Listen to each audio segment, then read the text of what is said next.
acho que no começo da minha carreira, eu estava no terceiro ano de faculdade e eu resolvi, acho que no segundo ano de faculdade, eu resolvi ter uma empresa junto com um amigo meu, que era uma empresa de marketing direto. Depois desse, foi um espaço bem curto, e aí eu já fui contratado para ser gerente de marketing de uma produtora de filmes.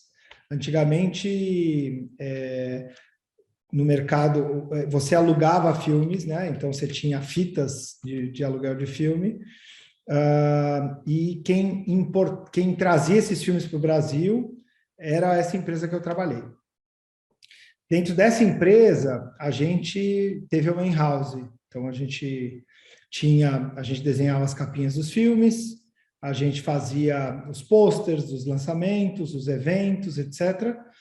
Isso eu tinha 18 anos, quando eu comecei a trabalhar. A empresa chamava Travel Home Video.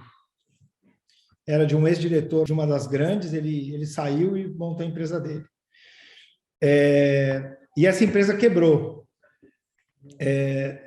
Eu fiquei nela praticamente até quase o fim. Foi uma briga entre marido e mulher e a empresa quebrou. E aí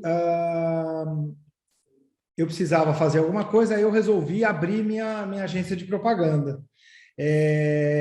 Porque eu tinha incubado a in-house dentro dessa produtora de filmes, dessa distribuidora de filmes, e aí eu resolvi que eu ia abrir a RAI, né? A primeira empresa chamava Connect, que eu tive.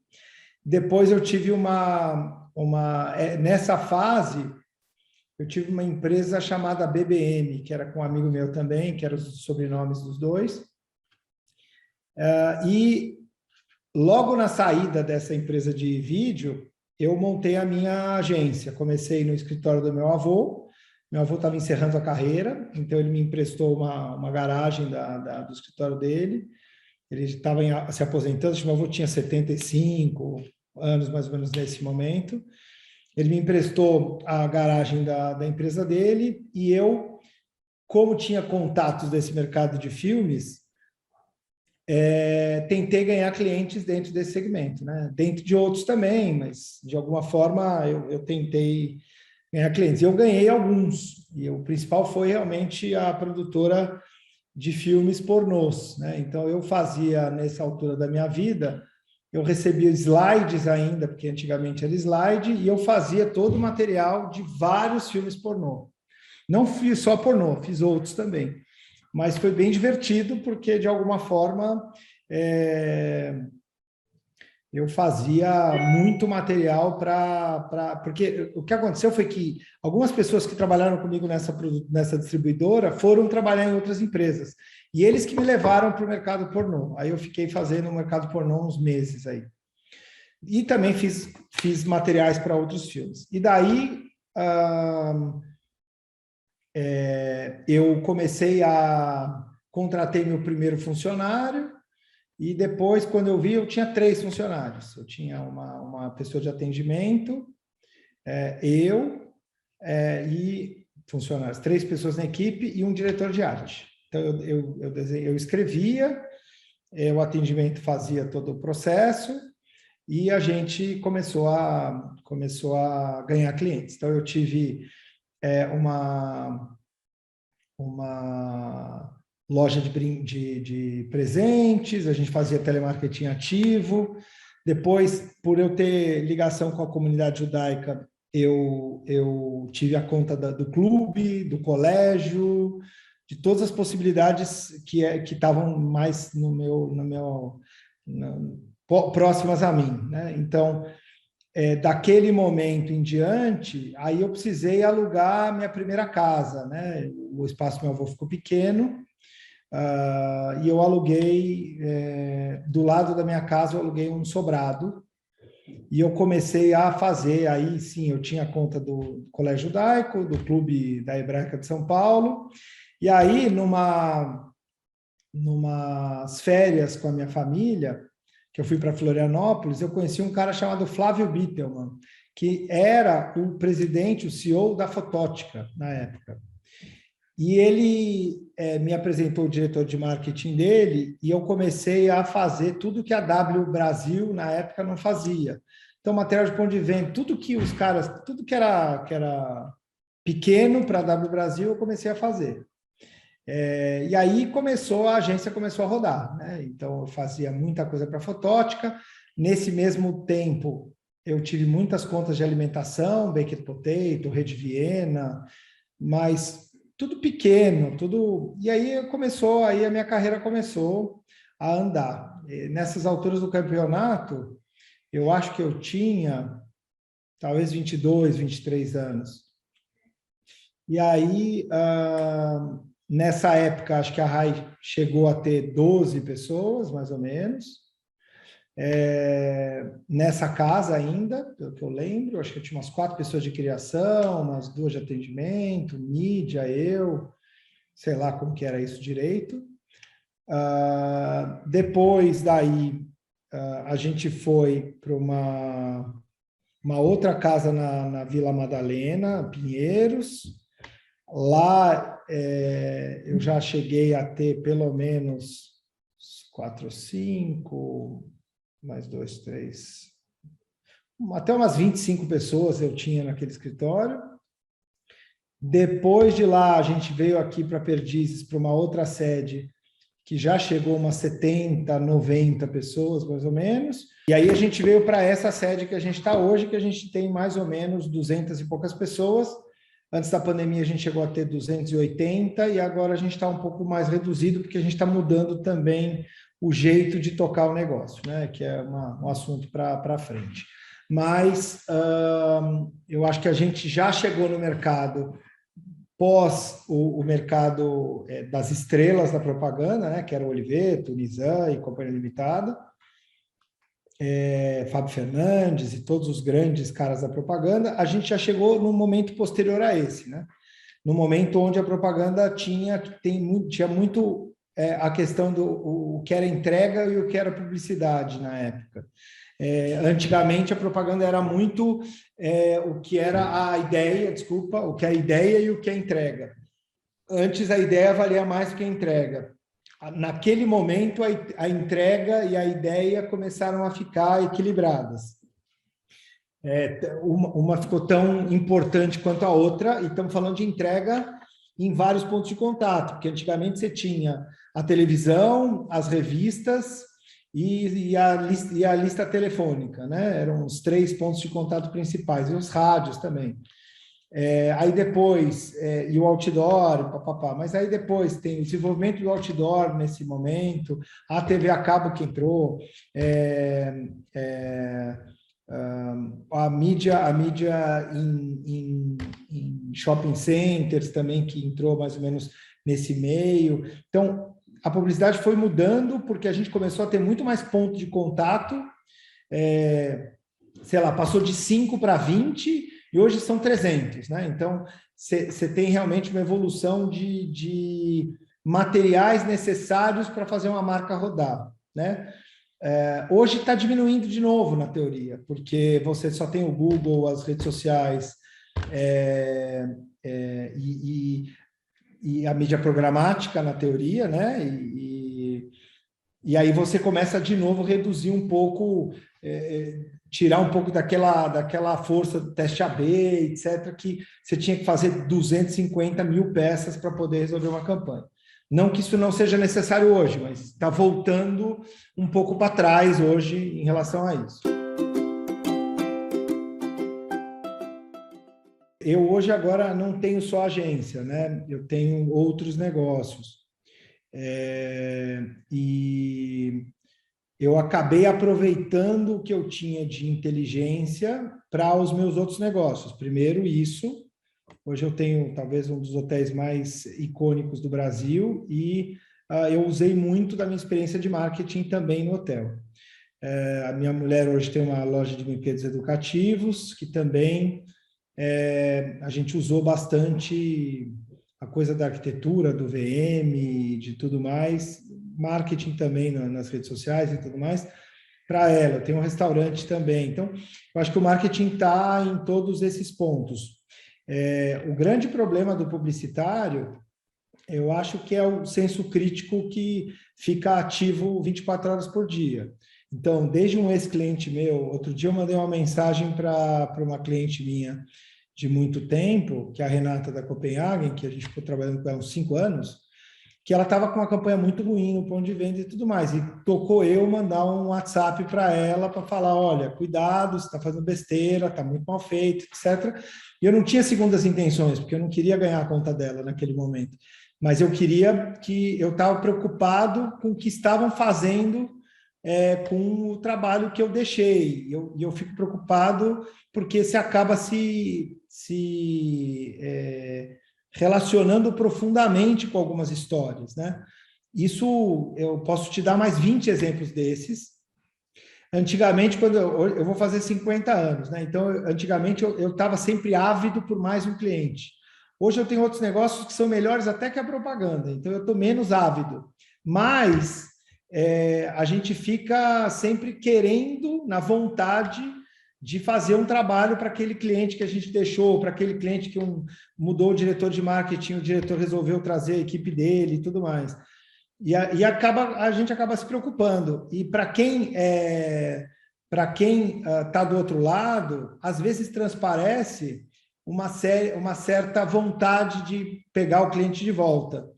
Mas não é nada disso. Hoje eu vivo um outro momento da minha vida. Eu vivo um momento onde a propaganda é tão importante quanto outros negócios que eu tenho, mas as histórias que eu construí continuam tendo uma importância no meu dia a dia. Então, eu me preocupo com as histórias e com a continuidade, né? E eu acho que é assim que o marketing anda na minha vida, um pouco para o bem e um pouco para o mal, porque é isso, quando eu vejo uma bela campanha fora, eu acho maravilhoso, e quando eu vejo a propaganda se tornando uma coisa quase engenharia, eu fico deprimido. Então, é um pouco de tudo. E quando eu vejo as pessoas gastando dinheiro para fazer um evento. Uma vez eu tenho um amigo ainda, continua muito meu amigo, que era do Banco Itaú.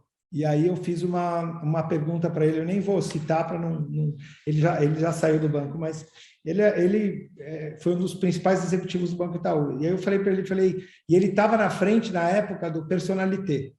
Aí ele falou, não, fiz um baita evento no Bourbon Street. Falei, legal. Qual é a sua base de clientes do Personalité? Sei lá, ele me falou 3 milhões de pessoas. Falei, quantas pessoas cabem no Bourbon Street? 85. Falei, que porra é essa, meu? Que evento é esse que você fez? Quanto você gastou? Pô, gastei 300 pau. Falei, você é louco? Você fez um evento para 105, sei lá, não é 85 pessoas, mas para 150 pessoas, para uma base de 3 milhões. Como é que você escolheu essas pessoas? Ferrou, entendeu? E aí lá a gente ficou amigo, né? E eu nunca ganhei a conta dele. Ele sempre falou assim, não, puta, um dia a gente vai trabalhar junto, hoje ele está em outro banco já. E talvez a gente até trabalhe junto, mas hoje a gente é muito mais amigo do que trabalhar junto. Inclusive, a mulher dele é minha sócia no restaurante. Então, é um pouco disso. Hoje eu vejo a relevância de uma ação que atinge, sei lá, 1 milhão de pessoas, você gastar uma tonelada de dinheiro e não é proporcional ao dinheiro investido o resultado que isso traz. O live marketing ou qualquer coisa. É a criatividade que ficou em coisas pontuais que estão um pouco mais fora do foco das pessoas torrando dinheiro, entendeu? Então, eu olho com senso crítico, eu olho que a criatividade ela tem que ser colocada em prática junto com a força de um veículo. Não adianta colocar a criatividade em prática para atingir 300 pessoas. Quer dizer, adianta, mas desde que você não gaste 1 tonelada de dinheiro à toa, entendeu? Então, e desde que você não deixe a criatividade só para o live marketing ou só para uma coisa pontual e no seu dia a dia você coloca a engenharia na frente. Não, mas o Google Google é baba de trabalhar, a rede social é baba, não tem segredo nenhum, e as pessoas que ficam ainda, não, mas veja, olha, vocês sabem, o online resolve o mundo. Não, não resolve. O online resolve certas coisas, outras não resolve, cada veículo de comunicação tem seu objetivo e tem sua relevância. A televisão não morreu, a TV a cabo reduziu, mas não morreu também. A internet não cresceu também, não, exponencialmente, mas o TikTok, o Instagram, o cara, tudo tem o seu objetivo, mas tudo é matemático, tudo é quanto você coloca versus o que esse negócio vai te trazer de resultado. E dava para eu fazer uma dissertação sobre isso de 10 horas, mas eu prefiro me abster porque eu me tornei um ser humano polêmico, porque eu sou da velha e da nova guarda, né?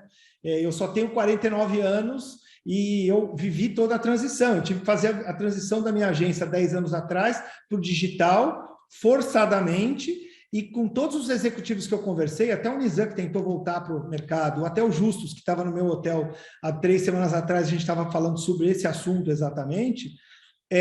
São profissionais que não quiseram viver essa época. O Justus falou para mim, olha, a melhor coisa que eu fiz foi encerrar o meu ciclo e começar um novo também, por uma série de fatores aí que eu não vou aqui colocar, mas é um pouco do que a gente vive hoje, um pouco da subserviência que a propaganda se tornou, um pouco da pouca criatividade que a propaganda se tornou, um pouco de você colocar uma força maior do que o que é realmente necessário numa estratégia online, porque, de novo, quem controla online, eu falo para todo mundo, quem controla online é o Meta e é o Google.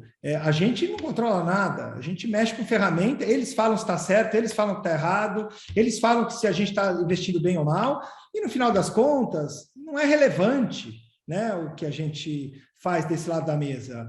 Quer dizer, eu tenho que falar para todo mundo que é relevante, mas, de fato, eu não vejo. Eles fizeram uma coisa onde as agências perderam a capacidade de fazer diferença nas estratégias de mídia online. As estratégias estão todas comoditizadas. Então, isso é um problema. Eu sou um cara muito polêmico nesse negócio, porque eu olho e falo assim, mas qual é a dificuldade de fazer esse negócio? Então, sim, é tradear, você tem que ficar olhando para os números o tempo todo, mas, de fato, você tem muito pouco o que fazer com o que você consegue de BI, entendeu? Então, você fala assim, não, a gente consegue tudo, a gente consegue comparar tudo, e os nossos resultados são muito bons. Acabei de acompanhar o resultado do nosso cliente de girafas, que está batendo meta, recorde de venda, maravilhoso. Mas não é disso que eu estou falando, é nossa obrigação fazer isso acontecer. O problema é quem acha que existe uma diferença gritante na qualificação técnica entre as agências. O que existe a diferença é no cérebro, na criatividade e na capacidade de entrega. Porque a mídia online como que pode falar? No máximo é gourmetizada, sabe? Você pode falar, mas não tem o ingrediente é o mesmo, né? Então, esse é o meu grande ponto. E é por isso que, de alguma forma, eu estou, de alguma forma, mudando o jeitão de lidar com a propaganda. No final das contas, aqui, a gente está nesse novo processo e está dando muito certo, porque a gente está vendendo principalmente a nossa inteligência.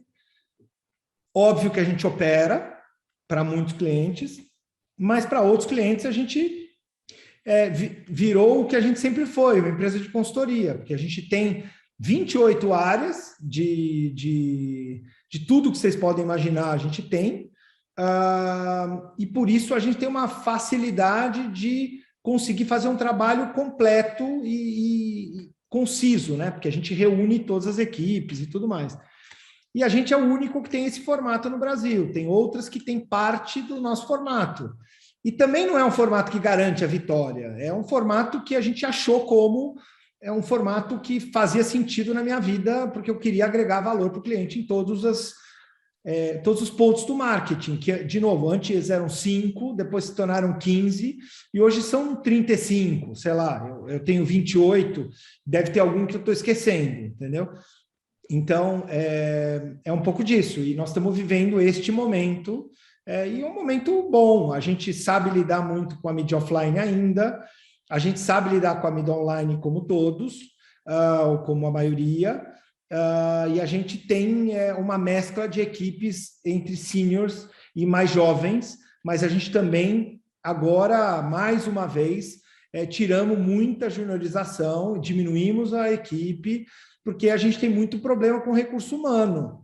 Então, é um outro problema que a propaganda hoje enfrenta de maneira agressivérrima, entendeu? Então, é um problema para a gente e é um problema para todo mundo, né? Para a empresa que faz in-house, para a gente que está fora, e aí é uma discussão, aí tem a discussão da in-house também se é bom ou é ruim. Então, muitas coisas a gente está fazendo de diferente do mercado, e o que eu falo sempre é o seguinte, sempre a gente está muito à frente do que está acontecendo com as outras agências. Agora, isso também não garante o nosso sucesso. Garante que a gente vai quebrar a cara primeiro, só isso. Acho que eu tenho duas ponderações. Uma, o ser humano, principalmente a mulher, né, é um ser humano que tem prazer nas compras, né? Então, eu vi na maquiagem da minha mulher ontem, fui pegar alguma coisa que minha filha tinha esquecido no quarto, e aí eu fiquei procurando, e tinha uma maquiagem dela, uma embalagem, que falava assim, muito melhor do que sexo. E era um lápis de olho. Eu acho, tá? Era um bastão dourado, eu não perguntei para ela o que era. E eu acho que esse prazer que as mulheres têm em comprar vai continuar. Da mesma forma que no Egito as mulheres tinham adornos, brincos, etc. E lá os homens até tinham muito mais do que tem hoje em dia. Mas o homem em si tem prazer em comprar, talvez sim, mas talvez 10% do prazer da mulher. E tem aquela coisa muito da consciência, né? Então, é aquela coisa da briga, a bolsa que vale $10 mil, ou qualquer coisa assim, e o que tem valor, e o valor das marcas. E se você vai para Paris hoje, você continua vendo um consumo opulento, acabei de voltar de lá, e você tem uma coisa de marca, consumo e tudo mais, mas você vai para a Islândia, que eu também fui, não tem marca na Islândia, porque é mais natureza e tudo mais. Então, assim, na minha opinião, a propaganda depende do lugar que ela vai estar, e depende da relação que as pessoas vão ter com as marcas. Então, se você me perguntar se a propaganda dos Estados Unidos vai acabar, nunca. Nem na França, nem no Brasil. Talvez no Brasil, não dá para comparar o Brasil com a França e com os Estados Unidos, mas dá para a gente dizer que a gente tem pelo menos 50% ou 60% deles. Porque a relação do brasileiro com as marcas é uma relação emocional, você tem todo um processo. Então, na minha opinião, em muitos países, a propaganda vai continuar igual, né? Agora, a história é de quem conta histórias no ambiente online. Então, são histórias, é storytelling e tudo mais, então a propaganda mudou. Mas a propaganda na televisão continua igual. Se você vai para os Estados Unidos, eu tenho um apartamento nos Estados Unidos, a gente ficou lá um mês e pouco na última vez, e, cara, a televisão está lá, as propagandas estão no mesmo formato, está tudo igual, e o investimento em televisão da última vez que eu vi nos Estados Unidos estava igual, não estava caindo, né? Aqui no Brasil, as TVs amargaram realmente a Globo voltou para um tamanho que é o que deveria estar, então é o que está hoje. Os outros canais caíram também, mas não tanto, né? A gente sabe a redução de faturamento e de estrutura que esses caras tiveram, e tudo bem, porque eles estão se adequando a uma nova realidade. Mas eu não acompanho nos últimos meses, mas estava estável, né? Então, a televisão funcionando, o consumo continua, a televisão é um impulsionador de consumo. Então, a internet também é um impulsionador de consumo, não é um impulsionador só de roupas da Shein ou do Mercado Livre ou da, sei lá, de qualquer outro lugar. A pessoa quer uma coisa de marca. Não adianta o cara falar na nossa... que eu escutei, não, ninguém mais quer dirigir carro, mentira. Ninguém quer mais comprar roupa de marca, mentira. Mentira, entendeu? Então, sim, temos jovens que andam mais de Uber, mas e a complexidade de você conseguir pegar um Uber hoje? Você não consegue, o Uber não vai te buscar, é uma merda, etc. A gente sabe como é.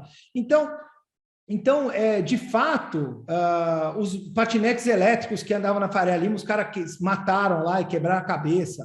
Se você vai para a França, os caras enchem o saco, os patinetes elétricos, os caras lá falam assim, não, isso precisa ser abolido daqui, isso é uma loucura, não sei o que lá.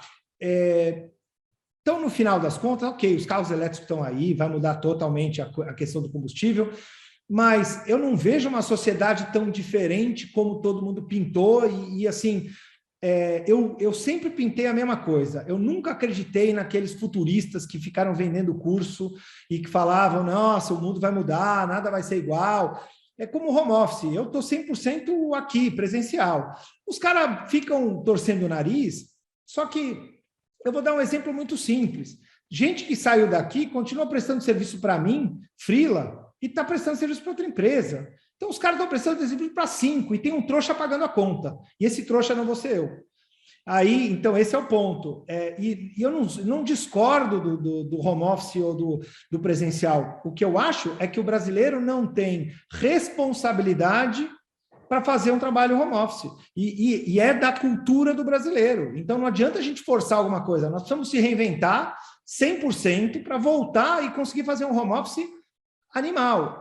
Agora, se você pega o Elon Musk, que fala também que o home office é uma porcaria, aí eu já não sei. Eu sei do meu público como é difícil. A gente pegou um profissional que estava trabalhando para a RAI e estava trabalhando para outras 2 agências e ganhando 3 salários. Entendeu? Então, é muito complicado, fora a perda de sinergia, porque o publicitário tem uma capacidade de se achar a última bolacha do pacote absurda, né? Então, se ele não tem responsabilidade pelo outro, em casa ele não vai ter. Então, aqui, pelo menos olhando no olhinho do outro, ele vai ter menos chance de exacerbar a parte negra da força, entendeu? Então, é por isso que eu mantenho o presencial. E eu acho que o presencial, pelo ser humano, como a gente fala nas piadas internas entre amigos, que o ser humano deu errado, se o ser humano deu errado, a gente vai continuar no presencial o resto da vida, entendeu? Então, isso é um ponto. Então, se você me falar de futuro do nosso negócio, a minha opinião é um negócio muito menos atraente do que ele era antes, ele dá muito menos margem. Tentaram me vender uma agência um ano e meio atrás, falando que a agência estava dando 40% de margem. Aí eu falei assim, vocês devem estar loucos. E o próprio Justus falou um número lá, falei, Justus, já não é assim, faz tempo. Eu tive a margem que o Justus me falou que ele falou, não, você está tendo isso de margem. Eu falei, não, muito menos. A nossa margem é muito baixa para a complexidade do negócio. Por isso que eu acho que a propaganda tende a expulsar grandes profissionais. Eu tenho, meu ex-vice-presidente de criação virou escritor e saiu da propaganda. E é um cara, talvez, dos mais geniais que eu conheço. Eu perdi outros grandes profissionais. Um foi trabalhar com importação de imóveis, o outro mudou para o Canadá, que era a minha vice-presidente aqui de outras áreas. Então, nesse tempo, a gente está tendo a migração de profissionais para outras áreas, justamente pela... Não é que se ganha mal, só que o problema é que o nível de estresse que você lida e o nível de problemas que você lida não é proporcional mais ao que você vive. Então, eu acho que esse é o grande perigo para o nosso negócio. É você deixar de passar oportunidades, por exemplo, eu vou fazer um curso online. Todo mundo está fazendo curso online hoje, né? O Hugo Rodrigues lá, agora eu vi um curso online dele. E aí minha mulher falou assim, nossa, mas o Hugo, mas quem é o Hugo? Eu falei, o Hugo é talvez o mais conhecido publicitário do momento. Ele não é nada, mas ele é o mais conhecido do momento. Ele foi estagiário de um amigo meu. Eu gosto do Hugo, acho que ele faz um bom trabalho, ele se relaciona bem com os clientes. Mas ele não é um poço para fazer um curso, entendeu? Então, é uma questão. Quem é? Ah, então sou eu? Eu falei para minha mulher, ela falou, ele não é um poço. Eu falei, quem é um poço? Eu? Não, então ele é um poço, sim. Ele é o cara do momento que pode fazer o curso dele, como outros profissionais meus podem fazer também. Porque, por mais que a gente não seja, nem eu, nem acho que nenhum profissional desses novos líderes, são profissionais extremamente focados na questão da criação. Eu sou um híbrido entre planejamento e criação, e eu gosto de entregar. A gente foi a agência mais premiada do ano passado, em vários prêmios, etc. Mas eu deixo isso para o meu pessoal de criação. Mas das lideranças da indústria, eu conheço vários, e nenhum tem mais o perfil do que esses caras tinham no passado para dar esses cursos que realmente geniais, né? Agora, talvez o que a gente precise agora não seja tão genial. Então, o curso do Hugo, ou um curso meu, ou o curso de alguém seja normal, entendeu? Então, é um pouco disso. Eu estou colocando aqui nós como profissionais, porque eu já cruzei com alguns profissionais desses, e eu fico mais fora desse negócio dos prêmios e dessas coisas de profissionais do mercado. Mas eu acho que a gente vive um momento muito sensível mesmo, e eu também vivo isso. Eu estou com outros negócios, porque a propaganda não... eu não vejo a propaganda valendo o nível de estresse que eu tenho. É isso. Tá? E como o Justus disse muito claramente, eu já vi uma outra palestra dele, então ele não vai ficar bravo se eu falar isso, a subserviência do publicitário é ímpar. E enquanto a gente tiver essa subserviência, que é uma coisa que eu estou acabando, mas eu estou acabando porque eu estou bem em outros negócios e por isso eu posso acabar com isso, e os meus funcionários ficam loucos comigo, mas você quer ouvir a minha opinião, vai pagar uma consultoria. Ok, puta, mas e se for uma concorrência de 30, 40 milhões? Eu penso, se eu quero entrar, se eu tenho tempo para entrar, eu até entro, mas eu não gostaria de ter essa vontade, porque eu acho que isso atrapalha o mercado. A primeira coisa, eu acho que os órgãos de publicidade, de marketing, poderiam, talvez, de alguma forma, reunir pessoas que têm o nível de ego que o nosso mercado tem é muito difícil, né? E eu vejo, eu me sinto na pele de vocês. Se vocês colocam eu para falar, o outro vai ficar puto. Se o outro colocar, o outro vai ficar puto. Caramba, quatro. Então, eu acho isso uma pena, né? Porque, de novo, junto comigo e com agências brasileiras que têm qualidade, tem pelo menos umas 5 ou 6 que têm bastante relevância e são profissionais todos muito inteligentes. Cada um com a sua inteligência, mas todos muito inteligentes. Mas eu acho realmente que para a Abramark é muito difícil, de alguma forma, usar isso em prol do mercado, porque, como você mesmo falou, e eu falei aqui, as pessoas, eu não falei isso, mas eu vou falar agora, o publicitário tem um problema muito sério, porque todo mundo vende a mãe e vende muito caro. E quando você vende a mãe e vende muito caro, você está infringindo numa série de questões éticas de vida que são muito profundas. Eu tô fazendo uma piada, mas uma piada que tem muita profundidade. E é por isso que a gente não tem uma representatividade que faça diferença. Porque, no final, essa impulsividade por ganhar sempre, né? E o publicitário é treinado para isso, né? A gente tem que bater a meta todo mês, a gente tem que ganhar sempre, a gente tem que fazer o melhor filme, a melhor coisa online, o melhor, e a gente transcende isso para a nossa vida e para nós como líderes de mercado. E a gente acaba atrapalhando a Abramark longamente, na minha opinião, e outras associações também, né? Então, isso é um problema. Talvez nos idos da nossa maturidade agora, porque tem alguns profissionais que estão chegando na mesma idade que eu, e está todo mundo chegando meio junto também, a gente possa ajudar vocês muito mais, né? Porque, de fato, falta, e a gente pode preparar até uma próxima geração diferente da nossa. Então,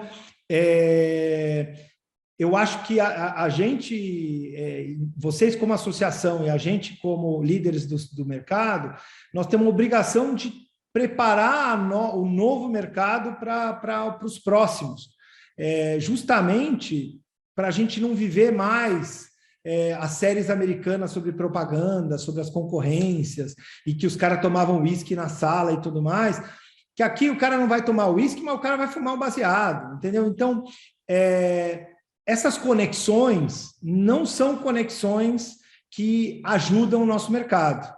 Nem o uísque, nem o baseado. Até porque nenhum dos dois é ruim. Só que o problema é onde eles são colocados, né?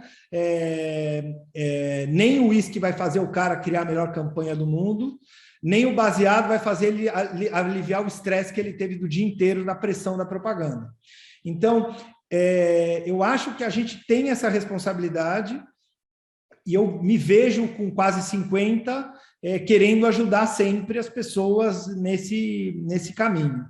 Então, eu acho assim, primeiro, eu agradeço pela oportunidade, essa coisa do Hall da Fama, eu tinha até esquecido, mas eu me sinto lisonjeado de novo, porque eu lembro que eu fui indicado e tudo mais, e agora, pelo menos estou agora dando um depoimento, me sinto mais parte do Hall da Fama, né? E de fato, o que você falou é uma verdade. Eu falo para a minha equipe o tempo todo, eu só estou aqui porque eu contratei as pessoas certas na hora certa, e eu troquei com elas, e eu deixei elas crescerem, eu cresci junto, e por mais que eu não tenha pago o que eu gostaria de ter pago para cada uma delas, eu ajudei de alguma forma, elas passarem por essa vida de uma forma talvez mais desafiadora ou mais divertida. E aí é isso. Aí você fala, não, mas como empresário eu poderia ter dividido mais. Nesse momento da minha vida eu acho que sim, mas agora o negócio já não é tão bom. Então, o que veio primeiro, o ovo ou a galinha? Eu me pergunto isso todos os dias, mas eu tento aqui fazer o máximo que eu posso. E, de fato, eu sou grato a cada um que me ajudou a chegar onde eu estou e que fez parte dos grandes trabalhos que a gente fez, que trazem as grandes lembranças, né? É isso.